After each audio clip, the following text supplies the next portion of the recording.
I'm pretty sure that we all know who Junie B. Jones is. It was my hyper fixation. The movies are not great, but they're not terrible either. So is it really 5 stars?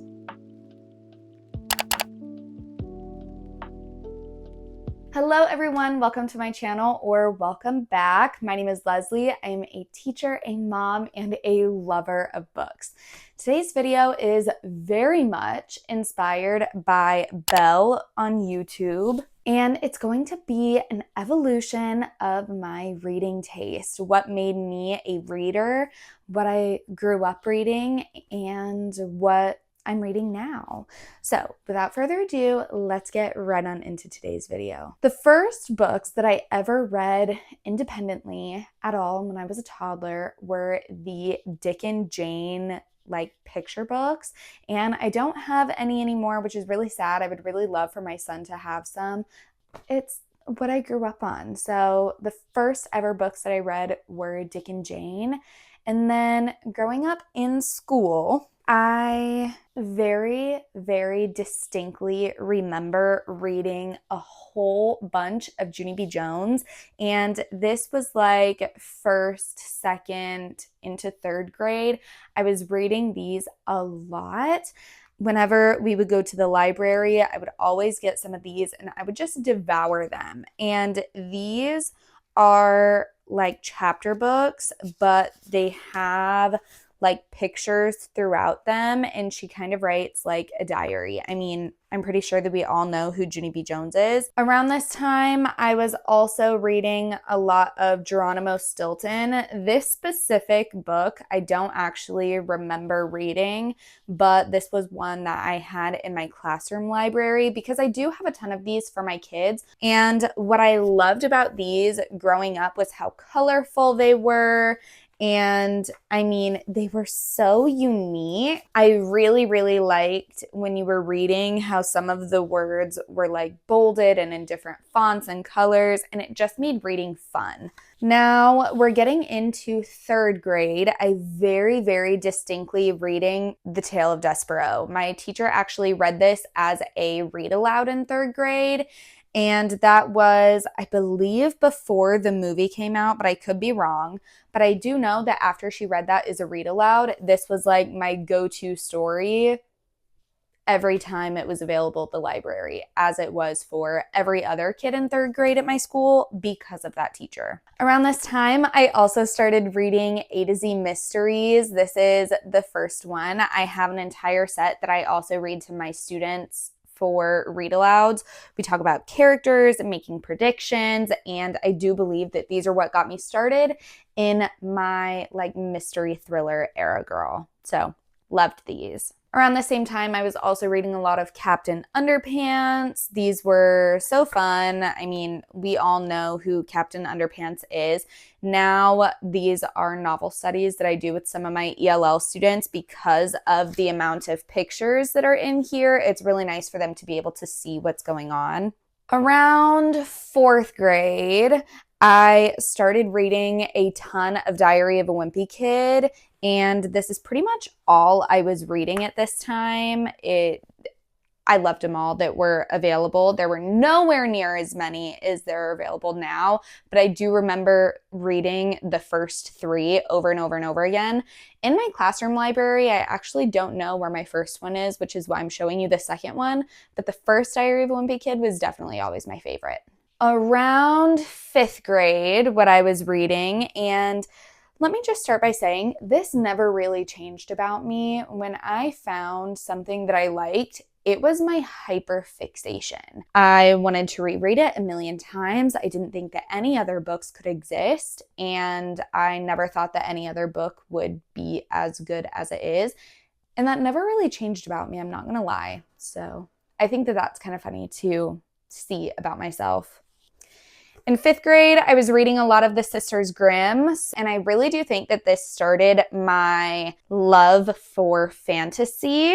And basically, the premise of these is that there are 2 sisters who were orphaned, and they have to go and live through a bunch of really horrible foster homes until their grandmother finds them. And they always thought that all of their family was dead. So they're really apprehensive of this woman when she comes and picks them up.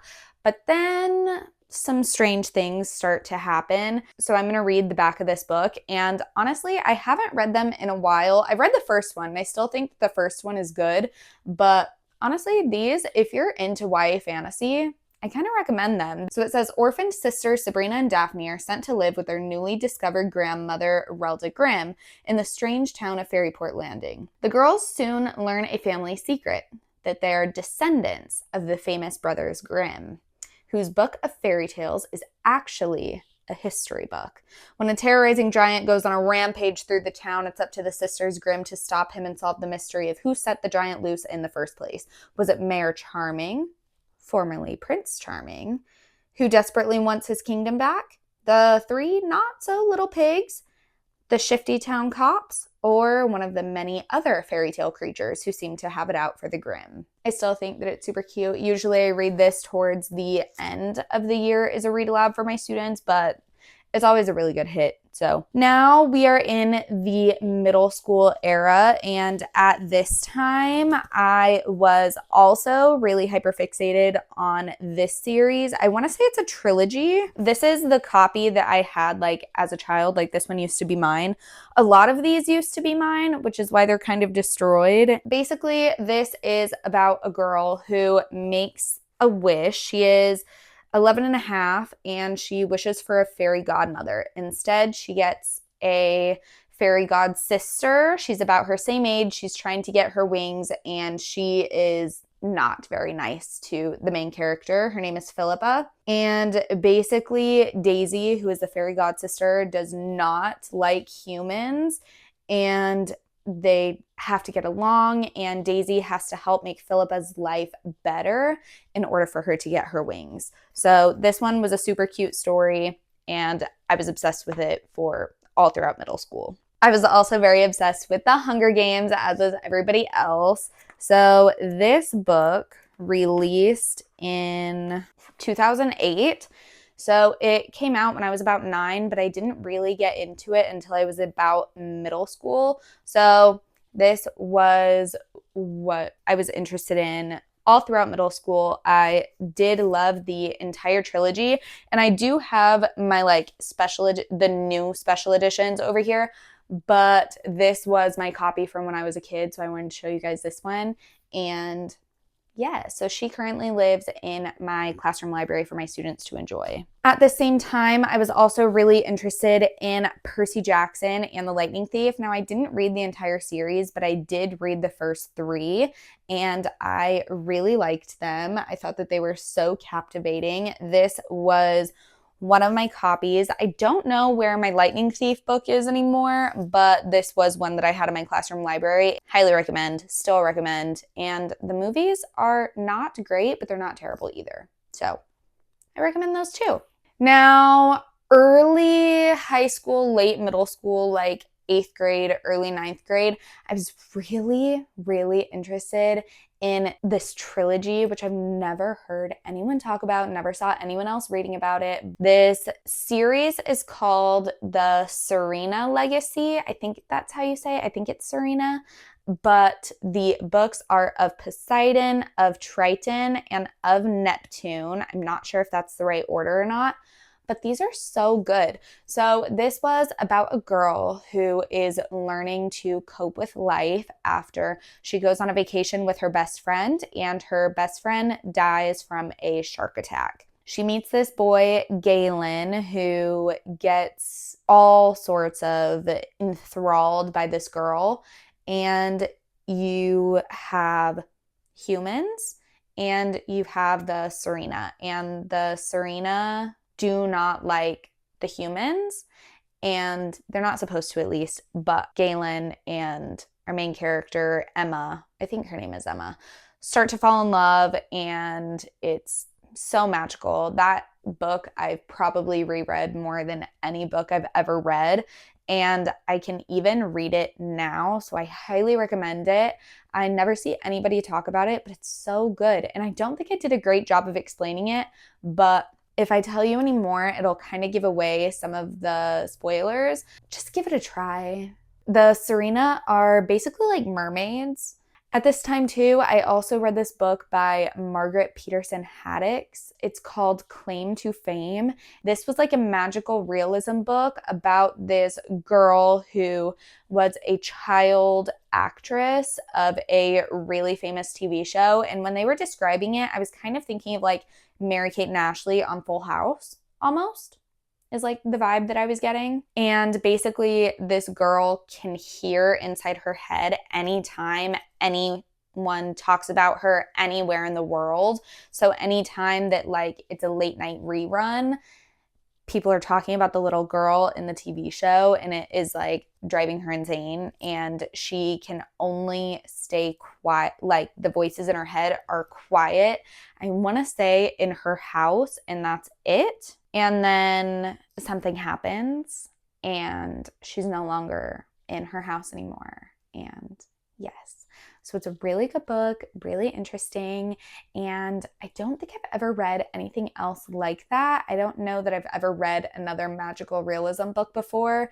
So I really liked that one. And I think Philippa Fisher's Fairy God Sister, Sisters Grimm, Of Poseidon, and Claim to Fame all like shaped my love of fantasy today, because I've always been a fantasy reader. It was just different. The next book, so I took about a 10 to 15 year hiatus after Of Poseidon, Of Trident, and Of Neptune.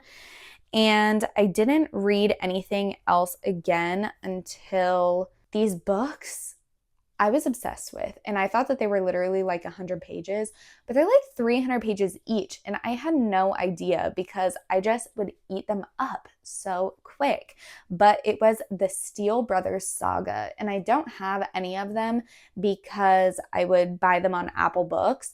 But basically, this is a super ridiculously long series. I think that there's like 30 books in the series now at this point. I only read, I say only, the first 17, and then I was like, how are we still going with this series? Are we kidding?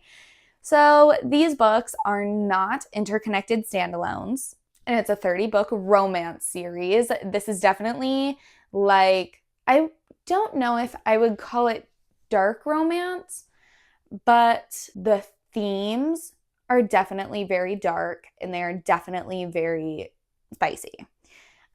These books follow the first, not all 30 books follows the same couple, but the first couple was definitely my favorite. And that's actually true for me with most books. Most books I end up liking the first couple most. But this was, I honestly don't even remember their name. I know his nickname for her was Blue Eyes, or Blue, something like that, because she had blue eyes. Basically, the FMC, we're just going to call them FMC, MMC, because I really don't remember. The FMC is moving in with her best friend and her brothers on their ranch. This is a billionaire ranch romance, but I wouldn't call them cowboys. They're ranchers. It's small town and has an amazing found family element. She got left at the altar, has to move in, so it's close proximity with her and her best friend's brother. And I want to say that there's a little bit of an age gap because he's her older brother, but it's not like anything major. It's just like her older brother. She is learning to adapt to the single life. She's adjusting to the small town vibes. She is a lawyer, so she's looking to get a position in the small town as a lawyer. And he has some trauma. And this book is him working to overcome that trauma. I mean, the plot was intriguing. I wanted to see what happens, clearly. But I spent a lot of time reading those. I tried about 15 times to read 50 Shades of Grey because I absolutely love Dakota Johnson. I love Dakota Johnson. And so because she was in 50 Shades of Grey, I wanted to love the books that it was based off of, but I've never even made it through the end of book 1. So I've DNF'd it about 5 times. A book that I didn't DNF was It Ends With Us. This was the first romance book that I had picked up after the Steele Brothers saga. I needed something new, and I picked up It Ends With Us because the movie was just coming out, and I liked this one. I wouldn't say that I was obsessed with it, but I definitely didn't hate it. I did hate It Starts With Us, and it was not memorable at all whatsoever, but I know that I just didn't like it at all. I thought that we could have ended with this. We did not need It Starts With Us, to be completely honest. Then after that one, I wanted to read something else because I was getting back into my reading habits, and I picked up Fourth Wing. And I am not ashamed to say I wasn't on Book Talk. Didn't know about BookTube was even a thing. I didn't know that Bookstagram was a thing. I didn't even have the TikTok app downloaded on my phone. So I knew nothing about this book except that when I was looking through Apple Books, because I didn't even know that Kindle Unlimited was a thing. I didn't know that reading on the Kindle was the exact same as Apple Books, except better. But I was scrolling through Apple Books and it said like popular books this year. And it reminded me, like, I liked the War College setting, and it reminded me of which is so weird because it's not like it really at all. But it was making me think that it was going to give me the same feelings that Hunger Games gave me. And let me tell you, when I say that this book literally ruined all other books for me, I mean it. I think that Fourth Wing deserves all of the hype that it gets. I devoured all 3 books in 1 week. And again, I'm a teacher, I'm a mom, and there has not been another book because like I go to rate a book and I'm like, wow, this was so good. I'm going to give this 5 stars. But I'm like, but I rated Fourth Wing 5 stars and it wasn't as good as Fourth Wing. So is it really 5 stars? Like every book gets compared to this one and no book has made me feel this way. This book is perfect and I'm not afraid to like say that on the internet. I absolutely loved it. This book started my love for books of what is now my 3 bookshelf obsession. I devoured Fourth Wing. I went into Zodiac Academy because I thought that I needed more fantasy. It turns out that I really did not like Zodiac Academy after book 3, but I've still read them up to book 7. It started my obsession with ACOTAR. I have my Acrylopix ACOTAR books, and now I make booktube videos. I follow everybody on Bookstagram. I look at Book Talk now. I subscribe to all the like popular booktubers. I will say proudly that Fourth Wing changed who I am as a person, inside and out. And I love Fourth Wing. And I will say it until the day I die. It is so good. I think that it deserves all of the hype that it gets. Do I think it's going to be a classic literature? No. Was it an absolutely fun time? Absolutely. The plot has me grabbed. I love the characters. I love the setting. There is not a thing about that book that I would change except that it's over. But I wouldn't want it to be longer because then we would be getting into the Zodiac Academy and I'm like, girl, what did you say for 1,000 pages? I think that those books were so well written, and I am so happy that Rebecca Yarros is alive and well and writing books, and that we are able to have her thoughts and ideas written on a page. I love it. And thanks to Fourth Wing, I am the reader that I am now. So that is the evolution of my reading journey, reading taste.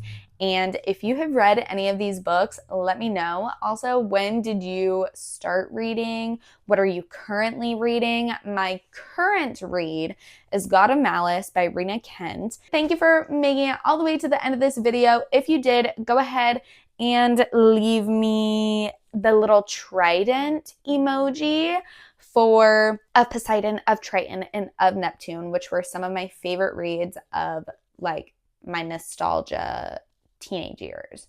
So thank you so much. I cannot wait to see you in the next video, and stay tuned for more book content. Thanks, guys. And shout out again to Belle for inspiring this video. Thank you so much. I love you to pieces, even though I doubt that you'll ever see this, but thank you so much. And I will see you later. Bye.